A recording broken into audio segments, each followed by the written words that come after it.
dia, boa tarde, boa noite. Eu sou Leonardo Barreto e estou aqui na companhia do meu amigo João Rummel para mais um episódio do Capital Político.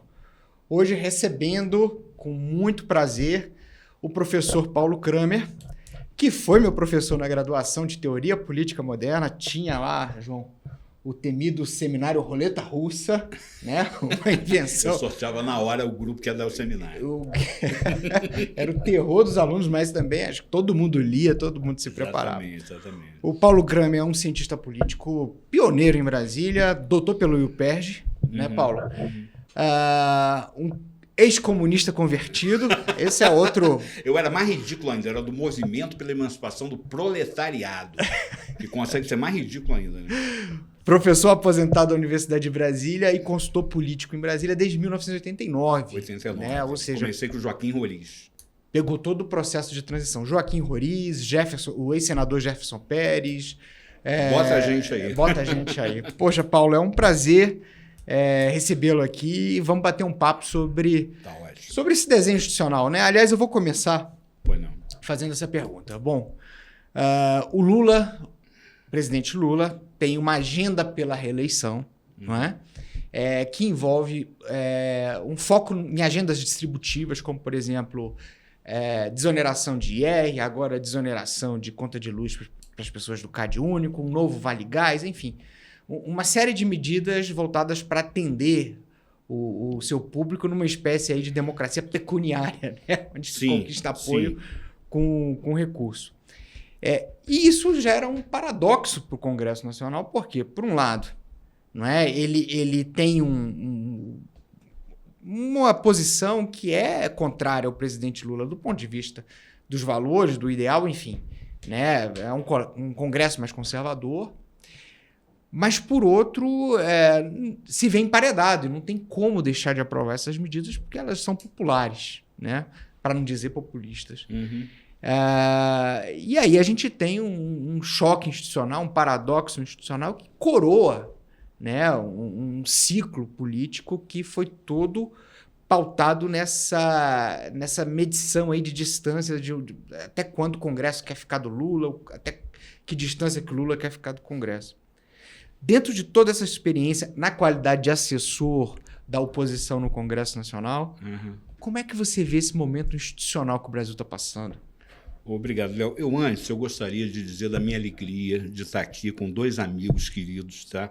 O João Henrique Rummel, ele elevou a arte das relações governamentais ao status de ciência. E o meu ex-aluno, meu ex-discípulo, né, o Léo Barreto, já superou o mestre há muito tempo. Então, estou muito feliz de estar aqui com vocês. Continue discípulo. Eu diria o seguinte, veja só,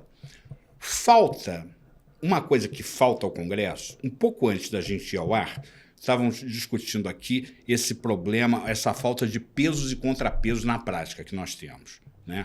Falta ao Congresso liderança, tá? Como tínhamos no passado, uma liderança que aponte esse caminho, né?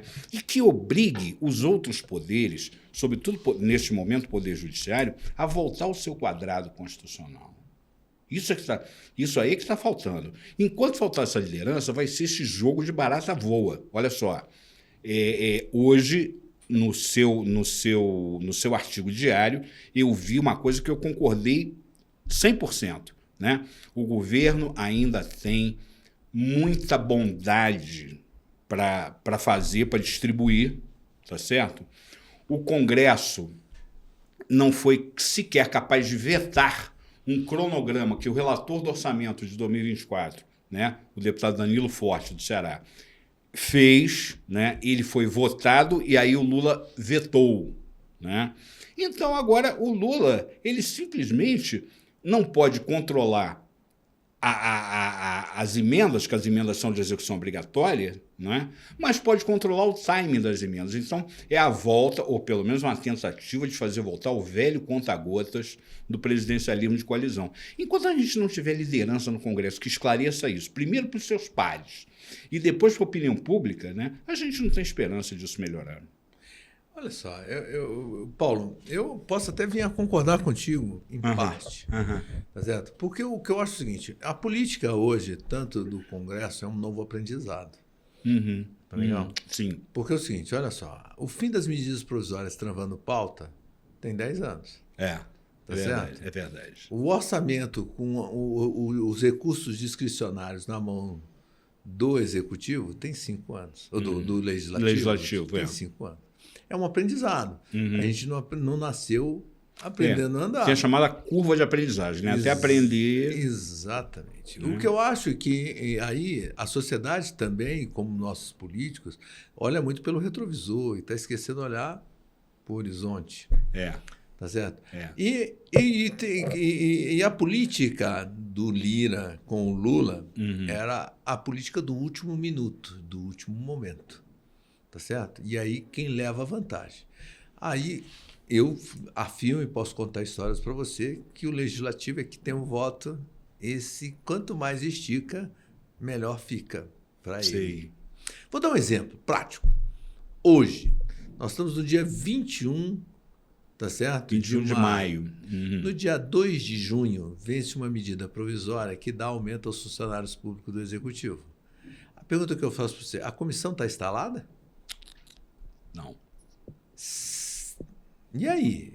Vai ter aumento a partir do 1º de junho para vai valer o que você falou, a regra da última hora, do último segundo. Tá. E aí, o que o Executivo vai querer, o que o Legislativo vai querer para dar este aumento ao funcionário público? Várias coisas.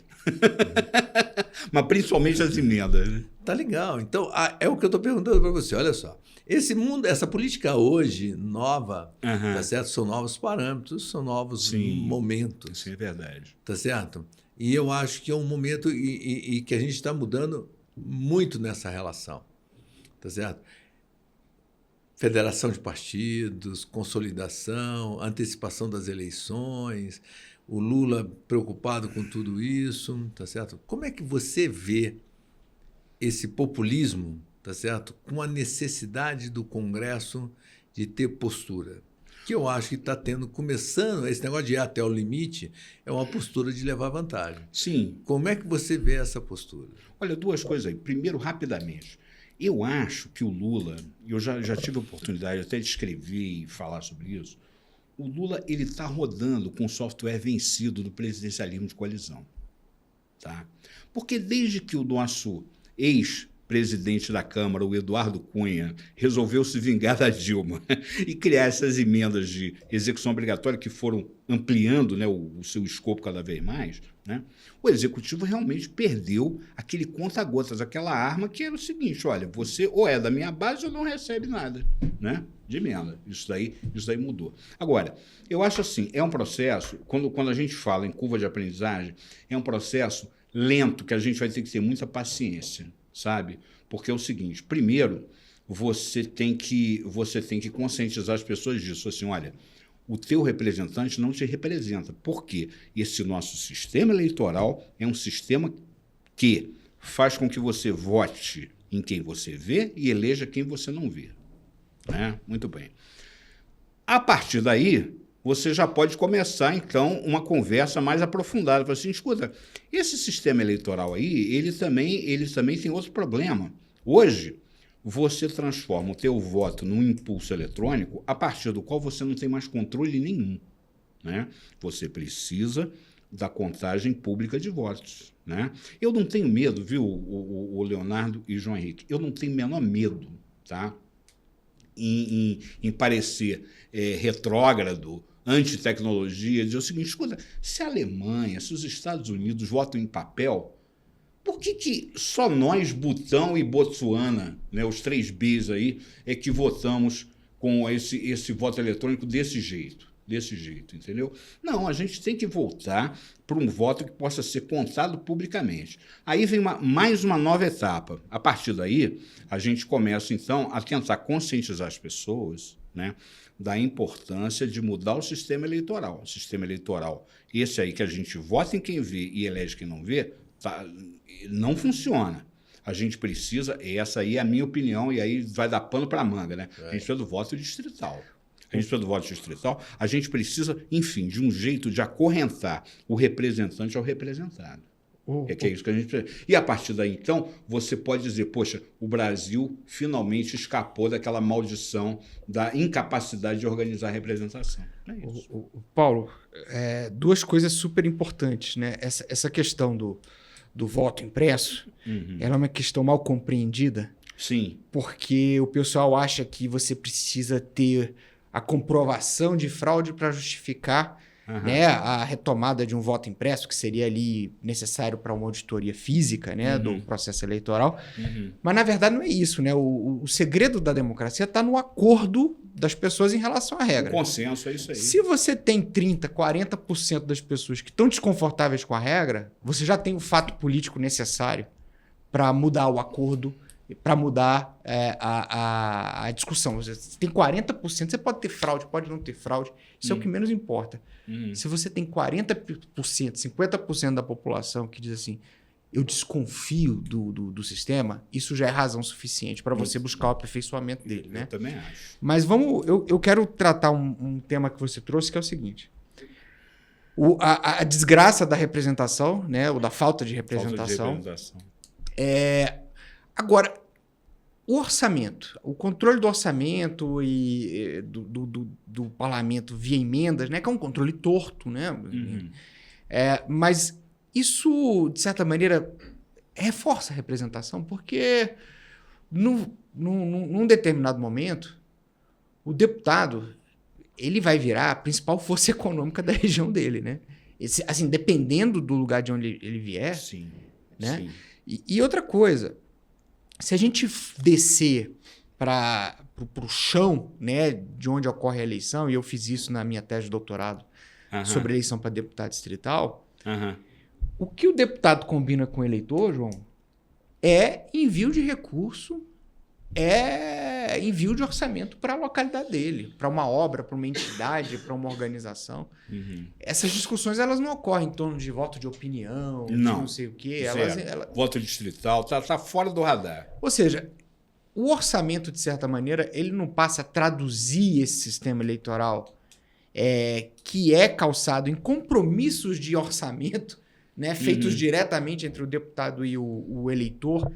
E, nesse sentido, esse processo de novo, né, de forma meio torta, mas esse processo da representação ele não estaria sendo endereçado aí? Olha, apenas em parte, viu? Eu quero dizer o seguinte, quando o executivo reclama que a verba discricionária que eu tenho é cada vez menor, porque vai tudo para emenda, essa coisa toda. Gente, o parlamento existe para isso. O parlamento existe para isso, para distribuir esses recursos. Né? Muito bem. É claro que o que não está, digamos assim, no figurino, o que não deveria estar no figurino, é uma triangulação entre o parlamentar, o prefeito e o empreiteiro para fazer rachuncho de obra. Isso aí não está. E isso o eleitor também não sabe. O eleitor, quer dizer, desconfia, vê às vezes aqui na internet que teve um escândalo, né, e tal, mas não tem uma visão de que é necessário acompanhar isso. Town hall meetings, entendeu? Tem que ter isso. Tem que ter isso. O caucus tem que ser a base dessa fiscalização do representante sobre o representado. Porque, senão, não tem representação também. Entendi. O cara é representante de si mesmo. Né? Olha só, eu tenho uma tese. Diga.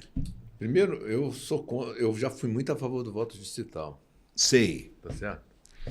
Hoje eu sou contra o voto distrital. Certo? Porque eu acho que o voto distrital, eu preciso de alinhamento ideológico, tá certo? Entre os partidos. Eu preciso saber se o cara é de direita, de esquerda, e ele tem um compromisso com a linha que isso vai ter. Olha só, a partir do momento que ou eu tenho voto distrital, ou eu tenho a coligação, eu mato isso. Que aí vai naquilo que você falou. Eu voto em alguém que eu vi e elejo quem eu não vi. É isso aí. Tá legal. Mas se eu voto no partido, tá certo? E nas pessoas que estão no partido, eu estou votando eu tenho que votar em ideias, em propostas, em condições que a gente vai. O segundo ponto que eu acho, as emendas, tá certo? Hoje, do jeito que elas estão bastante interessantes, porque ela está fazendo a verticalização da política. Perfeito? Porque antigamente, tanto o ministro, o ministério, como o parlamentar, botava na mão do prefeito e do governador, concorda? Sim. Hoje ele não quer saber mais do prefeito nem do governador. Essas figuras já não mandam tanto quanto mandavam. Ele quer no vereador. Sabe por quê? O vereador é o cara que vai sair em todas as esquinas, em todos os botecos, falando assim, eu recebi uma emenda do parlamentar para fazer isso, e o prefeito não quer fazer, o governador não quer fazer. E aí o cara é obrigado a fazer. E eu ganho um cabo eleitoral sabendo que durante 4 anos eu vou poder botar alguma coisa que é de interesse nisso. Qual é a falha que eu acho nisso? A falha é a clareza das políticas públicas. Tá certo? Vou fazer uma provocação aqui. Tá certo? O Fernando Henrique Cardoso, que quando implementou uma coisa chamada Plano Plurianual, o famoso PPA, ele fez um plano onde ele era matricial. Eu tinha uma política e eu tinha uma ação. Tá certo? Então, no primeiro plano dele, ele tinha 300 políticas públicas e 3.000 ações. Cada ação dessa tinha uma métrica de resultado. Perfeito? Então, vou colocar uma métrica. Asfaltar isso, ter tantas salas de aula por alunos, ter... Tá certo? Um computador por isso, ter tantos aparelhos de tomografia por população, tantos leitos por isso. Concorda comigo? O PT, com a vontade de gastar dinheiro e fazer política, ele acabou com isso. E ele criou um PPA organizacional, onde as metas são assim. Nós estamos tendo problema com a gripe aviária. Você sabe como é que eu combato a gripe aviária no PPA? Melhoria da sanidade animal. Você mediu alguma coisa? Qualquer dinheiro que você colocou ali, eu melhoro. Tem transparência? Tem meta a ser atingida? Nada, zero. Nada, zero. Então é o seguinte, o que a gente tem que olhar é a essência, o alicerce do conceito para que a gente possa utilizar o parlamento como instrumento da sociedade. Tá certo? Eu, sinceramente, acho... Eu já distribuí emenda, tá? Eu já fui ordenador de despesa. Tá certo? E eu falo hoje, eu, como cidadão, prefiro que esteja na mão do parlamentar do que do burocrata.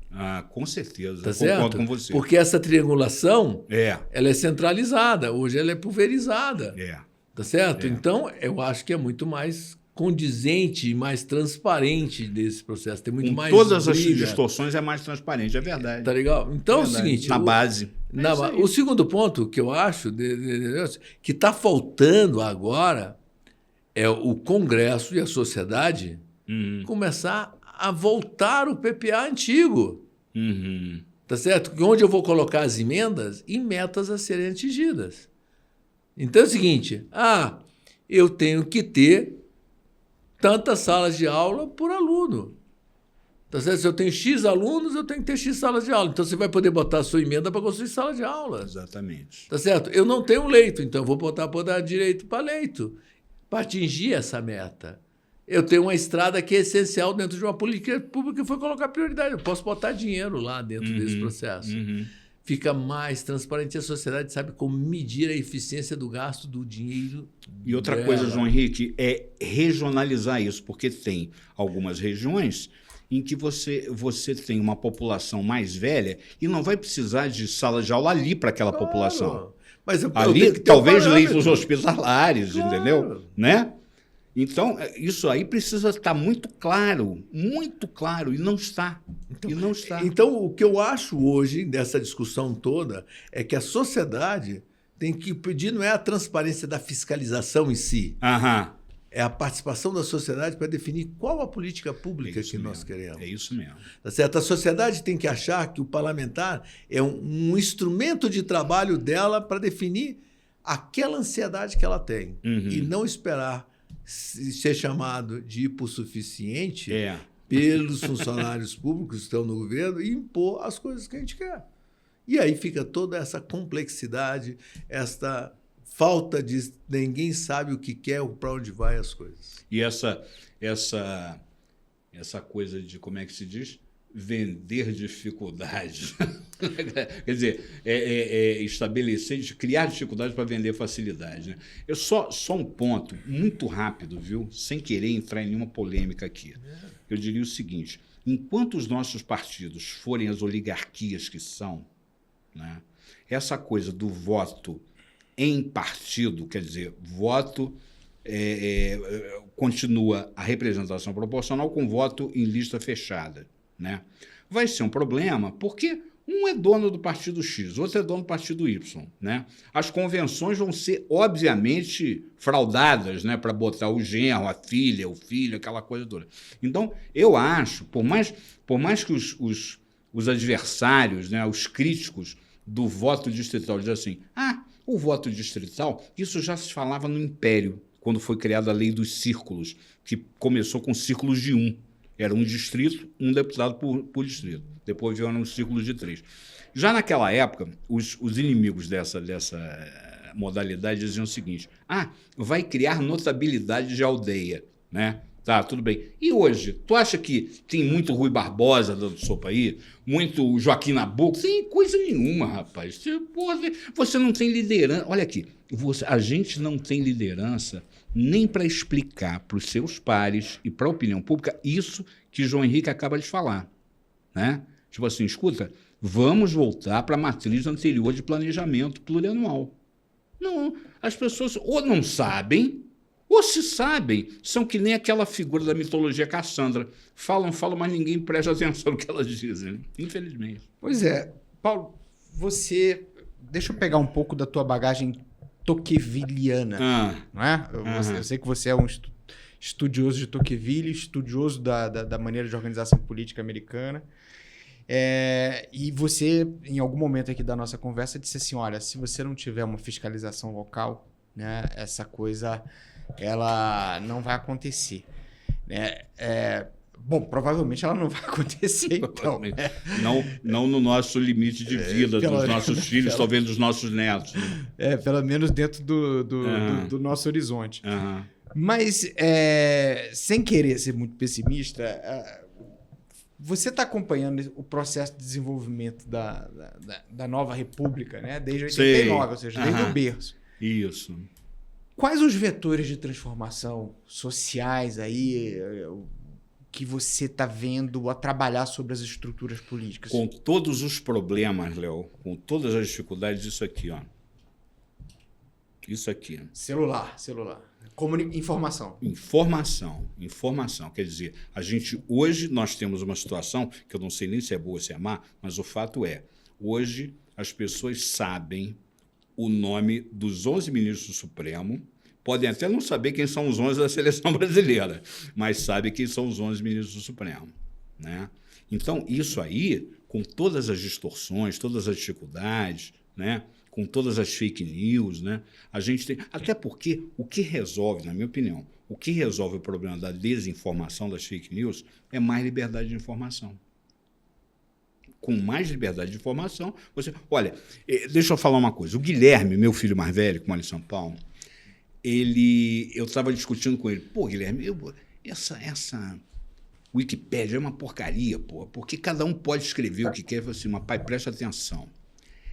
Como ela é uma fonte aberta, ela se autocorrige. Um cara escreve uma besteira, vem logo 3, 4, 5 e diz assim, isso aí não é verdade. Né? E a coisa vai se aperfeiçoando assim. Né? Eu não tinha pensado nisso assim. Não, Guilherme, você está certo. Você está certo. Então é isso. Você combate esses déficits da democracia e da liberdade com mais liberdade e mais democracia. É o que eu acho. Porque a gente tem desenhos institucionais que, como vocês estão trazendo, né, não favorece esse processo, até os que favoreciam foram desconstruídos. Né? Tem uma população, e aí essa aqui é a parte tocqueviliana, né? Assim, a estrutura social, ela é organizada para não olhar mesmo, né? Ela cada um tem seu interesse, né? Cada um tem, né? Tem que tratar da vida, né? Quem cuida de política, quem presta atenção, são malucos que nem nós três aqui, entendeu? Que também é nosso ganha-pão, né? Fazer o quê? E aí, então, olhando por esse prisma, é liberdade e informação. É liberdade de informação. Porque a gente poderia achar o seguinte, assim, a evolução da educação.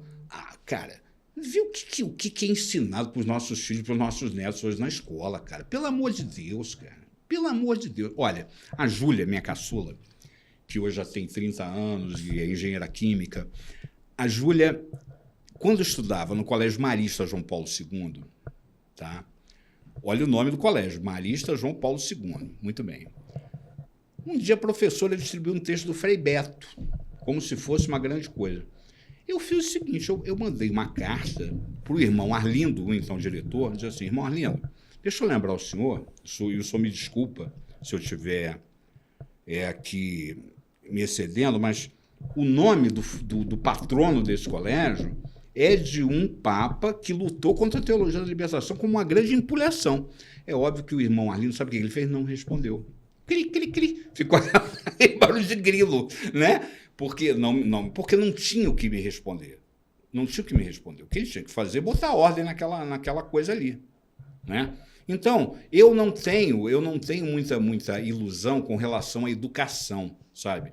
Hoje, infelizmente, e eu estou falando para a grande maioria que depende da escola pública, hoje vai ser professor aquela pessoa que foi rejeitada para tudo mais no mercado. Tá? É óbvio, com as honrosas exceções de sempre. A escola particular, tudo bem, a gente prefere a escola particular, né? Como prefere também o plano de saúde privado, a segurança privada do condomínio, né? Agora, também não é lá essas coisas não, cara. Eu me lembro...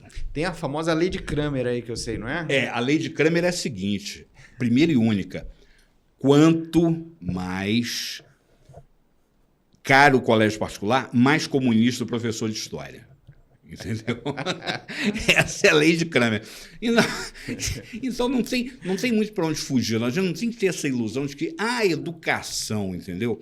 As pessoas, à medida que elas vão sendo confrontadas com mais escolhas, elas podem dizer assim, olha, esse colégio aqui é ruim, mas consegue ainda ser melhor do que esse outro aqui. Então, né, vamos e a gente tem que acreditar, e eu sempre acreditei muito nisso, naquilo que a gente chama de educação continuada. E quem é que tem a responsabilidade de educação continuada? Pessoas como nós. Pessoas como nós. Por isso que você trouxe o Wikipedia como modelo de explicação disso, né? Um erra, o outro corrige. Um erra, o outro corrige, exatamente. Por meio de um processo que não necessariamente vai estar mediado pelo governo. Sim, claro. É um mercado livre de informações. Mediado pelas próprias pessoas. Pegando as suas palavras, vou fazer uma provocação. Você sabe o que eu acho que é fake news hoje? É que antigamente, eu falo que a gente está num processo revolucionário da estrutura da sociedade. Porque é o seguinte, antigamente o conhecimento era feito de boca em boca. Exatamente. A sociedade tinha uma estrutura. Quando veio a prensa, a sociedade do conhecimento passou a ser utilizado pelo material impresso. Isso. Tá certo? Depois pela televisão, pelo rádio. Toda essa estrutura, ela é totalitária, porque ela tem um editor. É centralizada, exatamente. Tá, com o celular, não com o celular, com a internet, isso acabou. Acabou. Então é o seguinte, olha só, eu quero aprender como é que eu faço uma equação quadrada. Se eu entrar no YouTube ou no TikTok, tá certo? Eu vou ter 50 pessoas me explicando quando vai fazer isso. Eu vou escolher qual é a melhor linguagem que eu vou ter para aprender isso. Quer uma revolução maior do que essa? Isso é uma revolução. Tá legal? Ela é uma revolução porque é o seguinte, outra coisa que eu falo que é uma revolução e que a gente precisa começar a entender é o seguinte, eu tenho 60 anos, tá certo? O que eu levei 60 anos para ler, ver filme, conversar e criar um parâmetro de identidade no meu cérebro, hoje um menino com 20 anos é capaz de ter mais do que eu. O cara queima etapas, né, cara? Claro. Aí a pessoa assim, é bonito ler. Aí é o seguinte, o tempo vale ouro. Eu antigamente tinha que ler 15 páginas para tirar uma mensagem. Hoje, com 30 segundos ou 1 minuto, eu vejo 3 fontes da mesma coisa para tirar uma conclusão. Hoje a gente lê mais por lazer, né? Por hábito de ler, né? Gostar de ler, né? Então, o que eu estou querendo colocar é o seguinte, essa é uma coisa, se é boa, se é ruim? Não sei. Eu só sei que é o seguinte, a estrutura da sociedade vai mudar. Tá certo? Eu vou ter que sair. Já está mudando. Eu vou ter que sair, mas eu só vou perguntar o seguinte, a pergunta que eu faço para você, vai ter sangue ou não essa mudança? Olha, por enquanto, ela está sendo pacífica, polaridades à parte, né? Polarizações à parte, né? Mas vamos ver, né? Vamos aguardar o desenrolar dos acontecimentos. Eu vou pedir desculpa, mas não, depois a gente tá bom, querido. Um abraço. Muito bom te ver, viu? Ô Paulo, mas então deixa eu continuando aqui na esteira, na trilha que o João abriu. Essa estrutura onde cada um seu editor. Consome a sua informação, produz informação, onde você tem a quebra de uma relação de autoridade. Isso. Né? Que é mais ou menos a quebra de relação de autoridade que aconteceu quando a igreja foi derrubada lá na Revolução Francesa. Né? E antes disso, quando o Lutero disse assim, escuta, a interpretação é livre, leiam a Bíblia, não esperem que a igreja interprete para vocês. Você acha que pode ter um processo, quando eu digo semelhante na dinâmica, não no conteúdo? Né? Olha, eu costumava dizer, quando eu dava aula na UNB, o seguinte, olha, Gutenberg inventou a prensa de tipos móveis em 1400 alguma coisa, tá? Segunda metade do século XV. Né? Eu colocaria como um novo marco 2003, que é quando surgiu o primeiro blog. Entendeu? As pessoas passaram a produzir seu próprio conteúdo. Bom ou mal, não importa, não interessa. Até porque, quanto mais liberdade a gente tem, melhor a coisa vai ficando, porque informação ruim é expulsa por informação boa. Né? Pelo menos eu acredito nisso. E assim a gente vai conseguindo melhorar. Eu acho que essa, realmente, o João Henrique tem razão, essa é uma grande revolução. É uma grande revolução que a gente está passando e que eu acho que pessoas como nós, que temos algum conteúdo para oferecer, né? Não porque a gente seja genial, é porque a gente estudou pra caramba, né, cara? Você queimou as suas pestanas, eu queimei as minhas, entendeu? Então a gente tem, eu acho até que a gente tem o dever, sabe? O dever de democratizar essa informação aí para melhorar o conteúdo dessa blogosfera, né? Paulo, e tem um intelectual que eu sempre lembro, chamado Moisés Naim, né? Sim. Ele fala também desse acesso, mas ele fala isso dentro de um contexto de fragilização das estruturas de poder. Tá. Né? A dispersão muito grande do poder, né? E o questionamento, né? Ele usa essa tese para vários campos da vida, né? Por exemplo, hoje o cara chega a ser mestre em xadrez em 3 vezes menos tempo do que acontecia, né, anos atrás. Mas do ponto de vista da política, o que ele diz é que líderes, né, vão ter cada vez menos poder de efetivar suas decisões, né, em razão das resistências que vão surgir. Né? E aí eu nem digo enquanto sociedade organizada, enquanto cidadãos livres, muitas vezes, né? Que não necessariamente estão ligados a nenhuma organização nem nada disso. Só que num outro passo, quando ele faz uma revisão desse trabalho dele, ele diz que a reação das instituições tende a ser uma reação autoritária. Tá. As instituições, para se protegerem dessa revolução que João trouxe... Quando questionadas, é uma reação autoritária. Né? Esses dias eu participei de um evento e o pessoal estava lembrando do Fukuyama, né? Que o Fukuyama, num determinado momento, disse que as democracias liberais elas seriam a nova regra e essa ordem política ela ia se estabelecer. E ele foi lembrado num contexto onde, de novo, parece que você vai ter uma disputa entre modelos liberais, democracias liberais, com modelos autoritários, mas que têm ou que trazem a ilusão de um crescimento econômico maior. É claro que eu estou falando da China, estou falando, né, especialmente da China. Né? Será que a gente vai ver assim, no ápice da liberdade individual uma reação autoritária por parte das instituições? Olha, esse jogo entre autoritarismo e sociedade aberta, ele está longe de terminar, na minha opinião, sabe? Eu acho que as ditaduras, elas sempre vão enfrentar o problema de deficiência de feedback, né? Chega um momento em que os assessores do Xi Jinping, por exemplo, não têm coragem de dizer para o chefe assim, chefe, isso daí é fria, viu? Não vai por aí, não. Né? Os assessores do Putin, então, nem se fala. Né? Então, olha, hoje aqui no Brasil, a gente está vivendo esse problema com o Lula. Por quê? Porque tem uma geração que já se aposentou, já morreu, já se retirou e tal, e tem uma geração de assessores mais jovens, né, que não tem coragem de ir contra o mito. Dizer assim, mito, tá errado isso aí, entendeu? Falar pro Lula, ou falar mesmo pro Bolsonaro. Né? Falar assim, ó, daí não tem futuro nenhum o senhor ir por aí. Né? Agora, eu acho o seguinte, eu acho que esse negócio da democracia, com todos os problemas, vai acabar triunfando, e o que quer dizer que, no final, quem dará a última palavra vai ser o Fukuyama.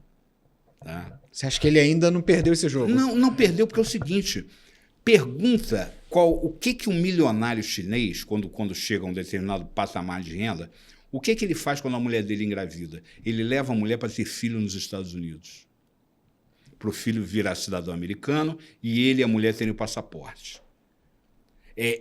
Esse aí, e o Joseph Nye morreu há pouco tempo, né, com a coisa o criador do conceito de soft power, né, poder macio, né, ele tinha muita razão quando dizia nisso. Na verdade, o poder macio das democracias é uma oferta que nenhuma ditadura consegue oferecer, né, que é um modelo de sociedade aberta, em que não tem nenhum mandão do partido que vai dizer assim, olha, você tem que fazer isso e não aquilo. Entendeu? Então, essa na minha opinião, esse é o grande trunfo das democracias. Ô Paulo, a gente começou falando de emenda, né, ali naquela aridez ali da nossa vida política. Bota aridez mesmo. Fomos para uma discussão maior, mas eu vou puxar de volta a gente pro deserto do real. Tá, né? Legal. Quando o Lula compara a eleição dele à revolução comunista na China. Sim. Né? Acho que foi por pouco que ele não se equiparou ao mal na China. Assim, que mensagem que existe ali? Porque uma revolução ela levou a um processo de fechamento do país, de tolimento de liberdades, a despeito de eventualmente um ganho que você teve econômico, material aqui ou ali. Quando o Lula faz esse tipo de comparação, o que isso te desperta? Isso me desperta a lembrança do grande salto para frente do Mao Tse-tung, que fez entre 1958, um ano depois de eu nascer, e 1962, 38 milhões de pessoas morrerem de fome na China. Né? É óbvio que o Lula, né, na sua santa ignorância, ele nem sabe o que é isso. Né? É melhor que não saiba mesmo. Né? Porque aí eu vejo que, na verdade, o que ele está querendo é passar uma imagem positiva, nem se lembrando, porque desconhece o grande salto para frente, né? Em que morreram tantas pessoas de fome. O Lula ele tem essa tendência megalômana, né? É achar que a história começou com ele, a história começou com o Lula. Nunca antes na história desse país, essa coisa toda, que hoje, como desde esse cristal começou a ser trincado com Roberto Jefferson. Vamos fazer honra a quem merece. Né? Roberto Jefferson, motivado não importa por quê, resolveu denunciar o Mensalão. Né? A partir daí, Lula, que já tinha, o PT, né, que já tinha perdido a bandeira do socialismo, porque o socialismo, né, ruiu no Muro de Berlim, ruiu na antiga União Soviética e tal, perdeu a outra bandeira que tinha, que era a bandeira da ética, da moralidade administrativa. Perdeu, né? Perdeu. E daí para frente, o Lula, que é, sem dúvida, o grande ícone do lulopetismo, foi perdendo a credibilidade também, pô. Foi perdendo a credibilidade. Quem votou no Lula, né, foi movido com sentido contrário, com sinal contrário, pelo mesmo tipo de sentimento que moveu quem votou no Bolsonaro. Eu vou votar nesse cara porque eu não suporto o Bolsonaro. Eu vou votar nesse cara porque eu não suporto o Lula, né? Mas é por aí, né? O Lula perdeu tudo. Agora, eu faço essa pergunta porque eu fico imaginando que o Lula, nas duas principais eleições dele, né, 2002 e depois 2022, né, eu não vou nem colocar a reeleição nessa conta, mas 2002 e 2022, ele de alguma maneira conseguiu atrair um eleitor de centro. Sim, né? Claro. O eleitor da Simone, né? O isentão. O isentão, vamos colocar assim. Uhum. Em 2002, por outras razões, mas agora em 2022, uma ideia de defesa da democracia. Uhum. Mas esse Lula não fez questão de governar com o centro, né? Não governou com o centro. Não. Ao contrário do que fez em 2002.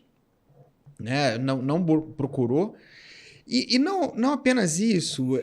Hoje ele não tem problemas em se comparar à Revolução Chinesa, em celebrar eventos com autocratas, etc. e tal. Uhum. E aí eu digo isso, o Lula está abrindo mão desse eleitor que foi importante para ele em 2022, e isso sinaliza para a gente que ele está pensando mais em legado do que reeleição? Como é que você olha isso? Eu acho que ele está pensando mais em legado que reeleição. Ele tá vendo que ele corre um sério risco de perder a eleição se ele se colocar de novo, não é, como candidato, se recandidatar.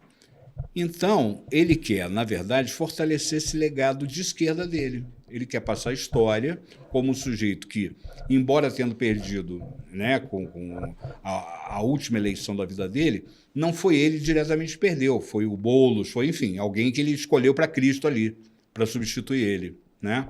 Mas, de alguma forma, ele quer, sim, voltar a essa fonte original, né, de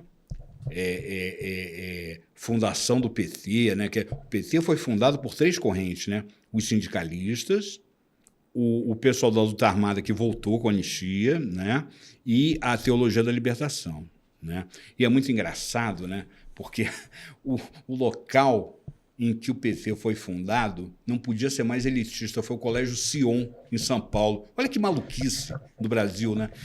Não, em 1980. Então, o que eu acho que o Lula quer é isso. Ele quer consolidar para a história a visão de que ele é um líder de esquerda, foi um líder de esquerda importante, né? E não quer mais saber de concorrer. Eu acho que ele está certo, porque eu acho que ele perde. Que ele corre. Ou corre, pelo menos, o sério risco de perder. Pois é. Eu acho que... Eu não sei se essa decisão está tomada, porque... Não é? Isso, às vezes, talvez não esteja claro nem na cabeça dos atores, né, o Leonardo? Ainda. Mas, do ponto de vista histórico, faz sentido, né? Sim, faz sentido, claro. Faz.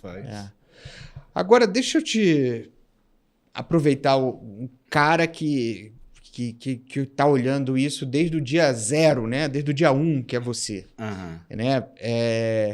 Se você pudesse voltar no tempo, assim, encontrasse o jovem Paulo Kramer ali em 89, né? Começando a assessorar políticos, a ser ouvido por empresários, que tipo de conselho você daria? Que tipo de aviso você daria para esse jovem Paulo Kramer? Eu diria para ele o seguinte: tenha muito cuidado com aquela máxima do Aristóteles de que a amizade, a filia, né, em grego, é o fundamento da política.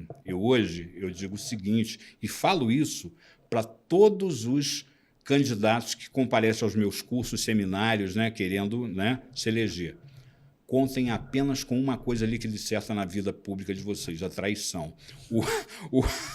O grande Graciliano Ramos, que foi prefeito de Palmeira dos Índios, ainda na Primeira República, ele falava o seguinte, depois dessa experiência traumática: eu descobri que o esporte nacional não é o futebol, é a rasteira. Você sabe que em 98 eu ainda era aluno lá no UNB, eu fui assessorar um candidato a deputado distrital para ver como é que era. Claro, né? Claro. E aí, no dia da eleição, depois da apuração, ele estava contando com 4, 5 mil votos e teve menos de 700. Né? Sei. E aí ele me falou isso, assim: Leonardo, se você acha que o político é mentiroso, é porque você não conhece o eleitor. Ótimo. Essa frase é ótima, hein? Vou guardar. Pode guardar. Professor, olha, foi um prazer grande tê-lo aqui. Igualmente. Quero vir mais vezes, hein? Com certeza. Tá. Eu acho, assim, não é muito o hábito nosso aqui, mas Certo. se eu puder fazer um elogio ao senhor, eu diria que é uma das mentes mais livres, né, e Obrigado. que preza a liberdade como princípio, não apenas da sua atuação, mas do direito de todos, né, de exercer essa Pensar liberdade. com a própria cabeça. E isso é uma coisa que o senhor passou desde do primeiro dia de aula que eu tive a oportunidade Obrigado, de estar meu contigo lá no UNB. Muito obrigado. Um prazer e muito obrigado pela presença. Eu que agradeço. Um grande abraço. Valeu, Paulo.